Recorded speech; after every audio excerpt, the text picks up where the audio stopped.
Polda Metro Jaya mengungkap alasan melakukan pencekalan terhadap pakar telematika, Roy Suryo dan 7 tersangka kasus tudingan ijazah palsu Presiden RI ke-7, Joko Widodo, Jokowi, lainnya ke luar negeri.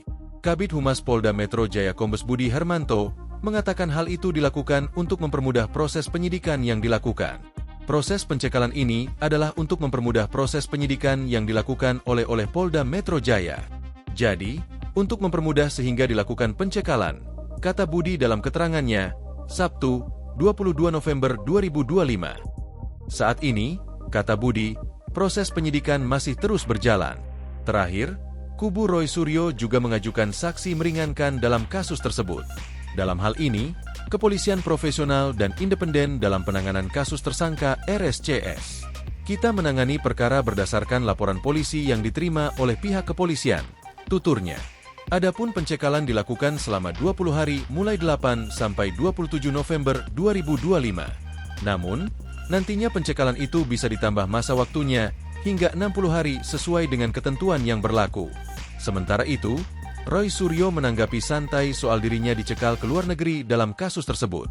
Ya saya sih senyum saja ya menjawab adanya statement bahwa kami itu dicekal nggak apa-apa.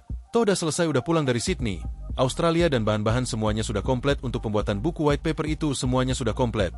Ucapnya saat dikonfirmasi, Kamis, 20 November 2025. Mantan Menteri Pemuda dan Olahraga itu juga mengaku tidak khawatir cekal oleh aparat penegak hukum. Menurutnya tidak alasan mendesak untuk lawatan ke luar negeri. Gak perlu lagi, ke luar negeri. Red, kalau ke Singapura, gak usahlah Singapura kampus abal-abal kayak gitu hanya kampus ke-46 dari 55 di Singapura dan itu kampus swasta. Jadi gak perlulah, tuturnya. Meski dicekal, Roy menyebut dirinya tetap bisa menjalankan aktivitas.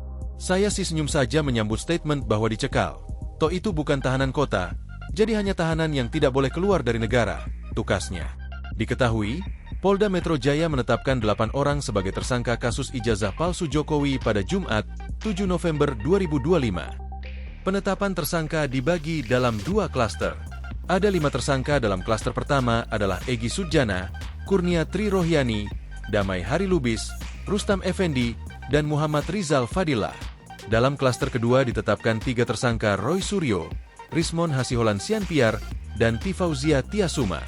Download Tribun X sekarang, menghadirkan lokal menjadi Indonesia.